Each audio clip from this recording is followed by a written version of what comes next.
right, day 8 of Recession-Proof Your Finances in 30 Days.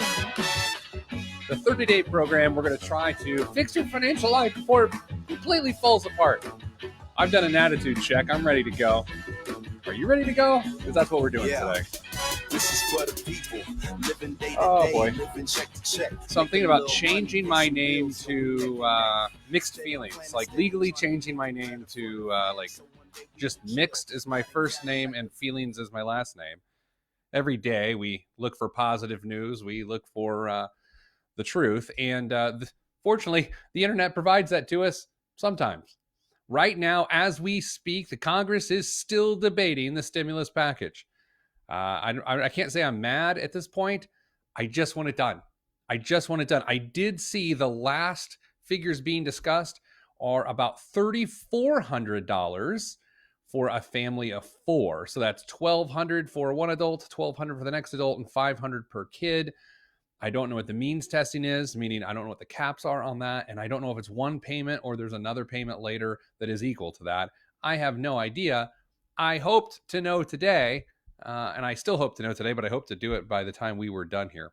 Not going to happen. For those joining us for the first time, I'm Peter Dunn, aka Mixed Feelings, CEO of Hey Money.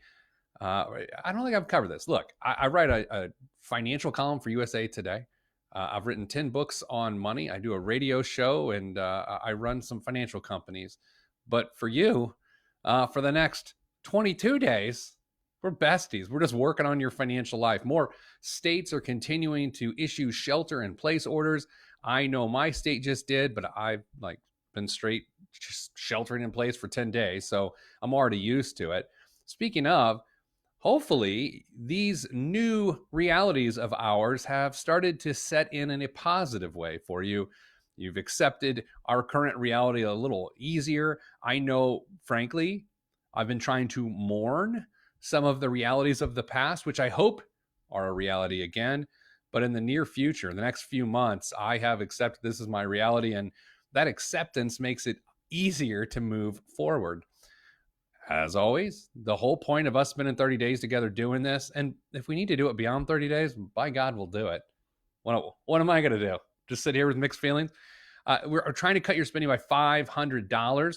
We're really going to be able to quantify that today and tomorrow. As you'll learn just today, we're talking about spending, and tomorrow, we're talking about food. Big food day tomorrow. I typically don't like to be the guy that's like, stop going to Starbucks every day and getting avocado toast. That's why you're broke. I don't feel that way, but tomorrow we're going to have some talks about that. We also want to give you the opportunity to press reset on your financial life. Why? Well, because you're going to be forced to. Just really, frankly, you're going to be forced to. I was talking to a lovely young woman earlier today, and we were talking about her financial life. She's a hospitality industry worker, and I've been doing those different calls to try to help them with the situation they're in. And she had a really good attitude. At the end of the conversation, we both sort of said to each other, you know, the really strange and somewhat comforting part of all of this is many of us will be starting over together, right? Many of us are going to go through this journey to climb back together. Another concept I've been thinking about a lot recently is how people are dealing with this differently. And it's a surprising finding as I've been working my way through it. You should not be surprised to learn that leading up to this crisis, a vast majority of Americans could not handle a $400 emergency. That means they just couldn't scrap together the dollars to deal with that situation, which is another way of saying they were living paycheck to paycheck. And so if things were bad for them prior to this chaos, they sort of got used to it. I mean, that's sad, that's terrible, but they sort of got used to this new way of living, which was, it's always going to be tough. I'm always going to struggle. And so I would argue, while this situation is really bad for people that didn't have $400 to rub together in the midst of an emergency like this, they're sort of used to it. Again, I'm just telling you what I've observed by talking to hundreds of people in the last few weeks. They're sort of used to it. However, the people that have more than $400, they're not used to this. So just the the mental anguish of knowing that you can't solve everything with your income or your assets, that is a tough nut to crack for some demographics. I'm not saying it is harder for the people that have more money. I'm just saying we're all going through something a little mentally different than we're used to, but some of us aren't. Some of us have been struggling for a really long time. So this is just another link in the chain, right? That's all it is. We do want you to stop guessing, and that begins today. You can always go to callheymoney.com if you want to talk to someone from our team who can help you through this. They're doing it all the time. Took hundreds of calls last week, and that's, it's our business. So call if you want. If you want, use this offer code. It's cheese. Why? Why not? Day 8 is about cutting spending. Here's the rough part about cutting spending. As the New York Times so aptly put it last Monday, I should find out the columnist so I can just stop saying the New York Times. But they said one person's spending is another person's income. One person's spending is another person's income.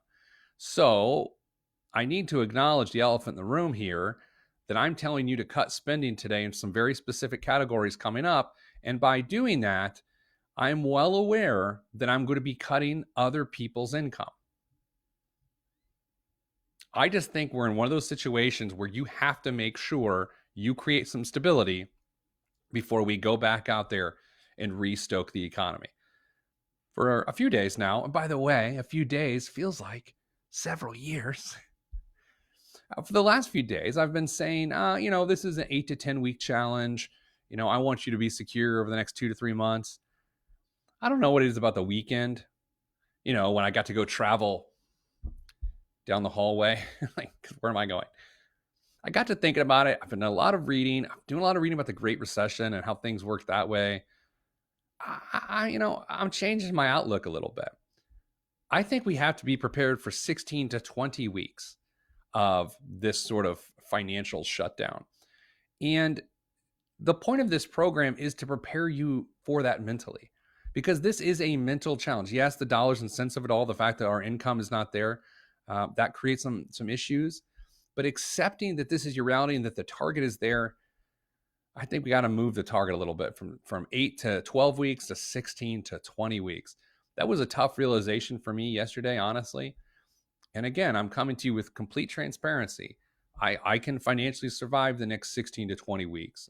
And I tell you that not out of anything other than I'm just being honest. And I realize that me giving you advice when I'm fine sometimes rings hollow, and I'm sorry. But that means we need to get to work, and we're doing it right now. Here are the main spending categories you have to eliminate immediately. Just absolutely immediately. I'd like to think of it this way. I don't have to shave every day anymore. Why? Well, primarily because I'm not going anywhere. I get a razor service, like a razor comes to my house, or razor blades come to my house every couple months through Harry's, I think, which is sort of funny because it's hairy, but you're shaving the hair. Anyway, I'm canceling it. Why would I not cancel it? I've got a razor stockpiling that I'm not using, and I don't need to shave. What's it really matter? This is like a few days. You don't care, right? Cancel the Jelly of the Month Club. Who really cares? By the way, I have my windows to my office open today, so I'm really distracted by things that are happening, people driving by. That's smart. Right? You have to cancel some of these subscription services. So let's look at what can be canceled, what cannot be canceled. Utilities is interesting, right? Because I don't think you can just call up the gas company or the electric company and be like, yeah, hey, man, I'm going to peace out for a few months. I'll see you on the other side. You really can't do that. However, some people that have little to no income are going to have relief from those bills to some degree. Talk to your provider if you don't have the means to pay it. But for some of us, we're still hanging on to some weird stuff, man. We still have people hanging on to landlines. And look, I'm always, to be honest with you, we held on to a landline at our house for way too long. I couldn't even tell you why we justified it. But something like a landline of your house, cancel it, man. I mean, there are some things that we consider to be utilities that we just got to get rid of. Online shopping. I know that when you are feeling bad about your financial life, the one thing you do want to do is to have hits of dopamine. And hits of dopamine come in a really interesting way when you buy stuff. You know that? That sometimes when you purchase something, the feeling you get by the release of dopamine in your brain is the same as the release of dopamine that can be created slash released when you do narcotics. It's the same thing. So, what I'm telling you is if you're feeling down, you want to feel better about your reality, you wouldn't be the first person to go online and try to buy something you've been looking for, despite the reality that it's a bad time to buy stuff. Think about it in your normal course of your normal life. Remember your normal life we used to have? You had a hard week at work. Maybe you're struggling financially, but you get home from work and you're like, you know what, honey? Jump in the car. We're going to Ponderosa. We're going to Sizzler. Let's just go eat. Even though it might not make financial sense, you do it because that relief, that hit of dopamine to just relax and indulge, it's a thing, right? So online shopping is incredibly dangerous right now. Sure, please go ahead and online shop for toiletries that you need, toilet paper, which you're not hoarding. Also, subscriptions. Yes, you want to get the news and read your favorite journalists here and there. However, I was thinking the other day, I'm working like 16-hour days. I don't have time to listen to audiobooks. And I know that I don't take corporate sponsors on this gig here. I don't listen to my Audible account. I consume probably 50 books a year by listening to them. I haven't listened to an Audible book in weeks. I don't have time. I don't want to think. I don't want to hear anything. When I'm not doing this, I'm vegged out on the couch, right? I'm not going to listen to anything. So I'm going to be canceling my Audible membership in the coming days. We all have these little things. You look at programs that people get used to, like things like Stitch Fix. I know I'm calling out brands, and I kind of feel bad, but I don't really feel bad. I mean, I feel, you know what I mean? I'm just trying to give you examples so that you can jog loose. Like, look at your spending statement and say, okay, what are my recurring expenses every month of things that I've elected to make a responsibility of mine? Memberships, right? How many memberships do you have, like, that you can't even use? I used to go to this particular fitness place around down the street. You can't see. I'm putting past the camera, through the camera. I could turn the camera around. I'm not going to, but I could. And you wouldn't see, but you'd see the direction of what I'm pointing. I'm pointing towards a strip mall about 3 miles away, in which I used to go to a fitness class there. How'd that work out? You tell me. I'm softer than table butter, right? It didn't work out so great. But anyway, I stopped going there because I was doing something different. By something different, I meant not working out. But if I was still subscribing to that place, if I was still a member there, I would absolutely, you bet your backside, cancel it right now. Why wouldn't I? I can't leave the house. The governor of this fine state that I live in won't let me leave the house to go a pump and a sweat. So I'm not going to. I know we're thinking, wow, I got to keep those places afloat by keep paying. I don't know. This isn't Lord of the Flies, but you also have to keep stability for yourself first. At some point, we are going to release the pent up demand and buy stuff and pay people to do things. But by God, right now is not the time for a gym membership. I don't think so. Let's say I'm right about the 16 to 20 week economic shutdown, which is just, it leaves you pulling your hair out. You won't believe this, but on March 1st, I had a full head of hair. If we go 16 to 20 weeks, right? 4 to 5 months going forward, and your gym membership's $50 a month, isn't that money better spent doing something else? Paying a utility bill if your income's affected? I think so. Especially in the light that if you happen to qualify for the stimulus package that still isn't approved yet, it's not going to happen. You're not going to get it for like 4 weeks or so, right? Yeah. We have a lot of cuts to make with food, and we're going to do that tomorrow. It's a weird conversation, but not really. Here's the thing about food. We're going to just make some choices. There's one thing to dine in all the time, which we've been doing around here like crazy. But there's another way to do it economically. There used to be this thing back when I was in sales 20 years ago, where a sales manager would come to us and he'd be like, well, what's it going to be? Was it a steak? Was it a steak week or a hamburger week? And what that meant to him was, did you make enough money selling things to purchase a steak for yourself tonight? Or are you going to have a lesser cut, which was ground beef? I don't know. Maybe it seemed very clever at the time. Now I'm just sort of mocking the guy. It was like, is it a steak week or a hamburger week? I think as we look at food tomorrow, you're going to very quickly realize we need to make some of those choices. We were putting together our shopping list.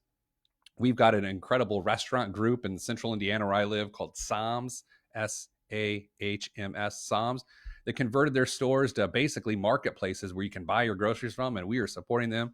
If you happen to be in central Indiana, I recommend you support them as well. And we were looking at a list and we're making decisions based on money. I could probably afford a steak right now, but I have a really hard time coming on here and telling you to watch your spending and buy hamburger instead of steak if I'm going to buy steak and tell you to buy hamburger. I can't do it.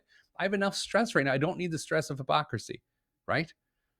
Now let's talk about some things that we cannot cut right now. Have I given you, back to me, have I given you the warning here that there is likely during this 30-day period, I'm going to have just a brutal typographical error? I really am. I don't know what's going to be. You know, I just thought of going back to this real quick, right here. Subscription memberships. Do you really need all the streaming services right now? Do you? I mean, do you need the add-ons and all of that? I mean, just theoretically, couldn't we reset some of that? If you have HBO added on and then Showtime, do you need both? Right? Do you need Disney Plus right now? Maybe if you have kids, you do. I am glad to tell you that I'm currently passing both the 5th and 2nd grade while running a business. I've learned some things. New math is still a disaster, but I've learned some things. Here's what we don't want you to cut. Life insurance is a number one. We cannot have you cut life insurance. Why? This isn't about morbidity. This is not to be macabre in any way, but you cannot let your life insurance lapse. Again, this is not a discussion of the mortality rates related to COVID-19. It's just not a very prudent, practical thing. You have to keep your life insurance premiums up. You're going to want to cut some stuff. That is not one you're going to want to cut. If you happen to have what's called a universal life policy or a permanent policy, you have some flexibility with what the premium amount could be. You'll know what I'm talking about if that's you. Then you might consider cutting back the premium amounts during this 3 to 5 month period if you have to. But other than that, I would keep your life insurance premiums the same. Also, if you can stomach it, don't cut your retirement contributions. If you want to try to get over on this economic pandemic, if you want to have the ultimate bright side where you 20 years from now, you're telling some kid who might be in your lineage, like, well, in 2020, the smartest thing I did was kept investing in the mutual funds. If you want that to be you, just keep going. Like, don't stop. Obviously, we don't want you to pull money out of the market right now. And if you can stomach it, I would not pull back on your contribution levels. I am personally not pulling back on my contribution levels. I'm also not increasing my contribution levels because I am maxed out my retirement plan at work. Prescriptions. I wish this were obvious. And, you know, there's a big discussion right now about the health concerns of our organization. Our organization is the world, the earth, right? There's about the health concerns of our world. And then there's the economic concerns of our world. And there's this discussion of, well, we can't let the health concerns of our world ruin the economic aspects of our world. And while arguably true, I don't know if I buy it, but while arguably true, by caring so much more about the economy than we do about the health of people, we're going to hurt people's health, right?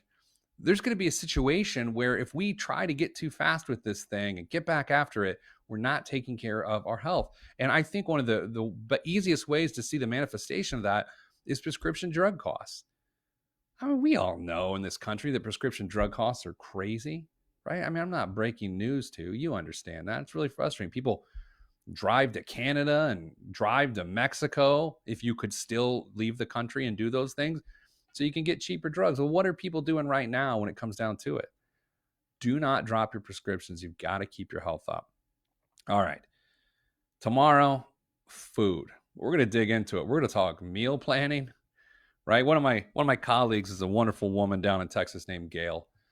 I've gotten to know her over the last couple of years as she is one of our experts that our clients talk to on the phone. I love her. I wish I had 500 of her, which would also mean I had 500 more employees, which could be a little rough right now. But she loves meal planning. She loves to be economical with how she provides food to her family. And so I will better believe stealing some of her tips tomorrow. If you need help, that's what we're here for. Just understand things are different now. We can have this sort of relationship and I'm okay with it. I'm sorry this is happening to you.